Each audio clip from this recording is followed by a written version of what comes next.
Hello everyone and welcome to another episode of Trail Pass. So yes, the Can-Am is torn apart, but it's really not for a major issue, and it's actually for a whining noise that's coming out of my fuel tank. So I had to take all this apart to find the actual fuel tank vent, and actually there's two of them. There's an intake, which actually lives right up here underneath what's normally your gauge cluster, and actually the exhaust for your fuel tank, or where it would blow off after it builds up pressure, and that actually lives right in here. So you have to take this battery tray out of the way and take apart half your machine to get there, but I've finally tracked it down. So we're all ready to fix it now, but I'm not going to put it back exactly the way it comes. Like I said, it actually lives here. Here is the valve itself, but it actually lives right there inside this cross member here, which is right between your shock towers. There's actually the top of the left rear shock. And as a result, I think it gets really dirty, and some of the dirt, grime, mud, whatever, gets backed up in that little check valve and makes a noise like this.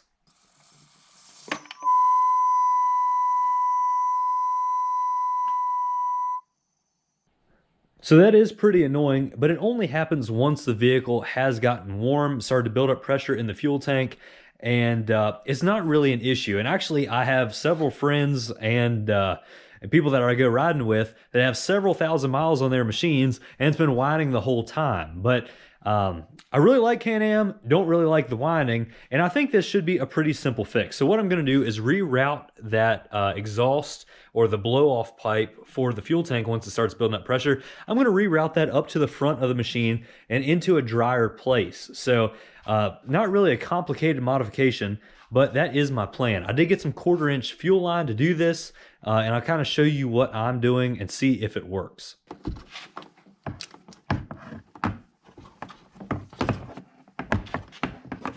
So looking here at the frame, if you look right in through here on your own machine, you might be able to see a little T. I'm actually hitting the end of that right there. But that T is actually coming off the breather port of your fuel pump area, which actually lives right down in here. If this is your right side, rear, and there's your fuel tank, it's right up there just inside the filler neck. So what I did is I grabbed that little T, or Y, I guess really it is, and attached this 1/4-inch fuel line. I just got this from the hardware store. I got 10 feet of it just so it'd be enough to work with, which I'm not sure you're really gonna need that much. But I actually routed it the exact same way as all these other vent lines that you can see from the factory. So coming up here, and then we'll wrap this up somewhere underneath the gauge cluster. I haven't decided exactly where yet. But the reason I went with fuel line is because it will have fuel vapors inside of it. The rest of these will not. Even the intake for the fuel tank, because it has those check valves in it, will never actually get fuel vapors in the breather hose.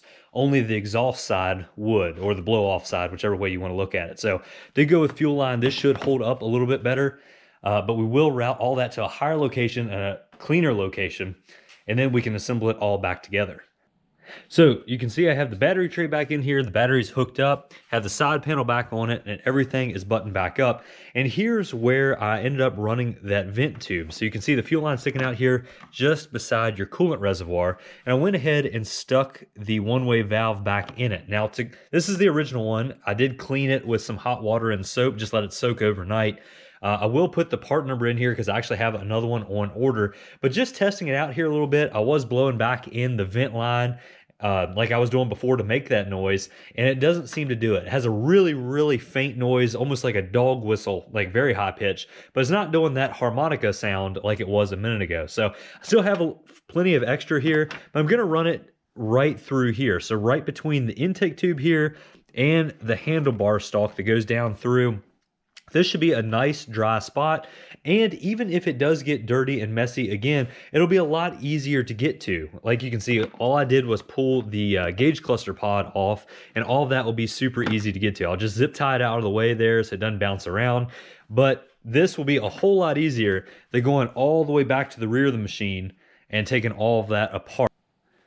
So this is the way I'm going to run it. You can see it's right there by the coolant reservoir, goes underneath the intake tube there, and across by that other intake tube. I'm assuming one of these is for the engine, this top one, and the other one's probably for the CVT, but then I have it just stuck down there in the fender. So this should be a nice dry spot. Like I said, even if it's not, it will be very, very easy to maintenance over the long term. It's very easy to pull that gauge cluster pod off and get to all this like you do your other breathers. So I'm really excited to try this out. Again, this is not the way Can-Am would have done it for various reasons, but I think it should be a good and useful mod moving forward.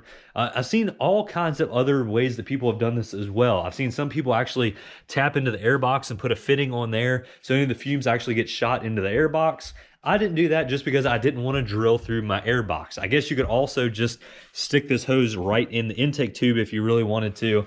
But this way you're not introducing anything dirty into your airbox potentially. And if that just exits through there into the fender area, which would be on this side, the end of it's sticking down in here, that should be no real issue, and there will be enough airflow to get any of those fumes out. So I'm not worried about it. Excited to try it out, and hopefully I have a much quieter Can-Am. So let me know if this video helped you, or if you've had a similar problem with your machine. Like I said, if you did it a different way, definitely leave that down in the comment section to help others as well. We're just trying to build a community here of like-minded four-wheeler riders, and would love to know what you all are thinking. So thank you very much for watching. Please consider subscribing and liking this video. It really does help us out, and we'll catch you in the next video.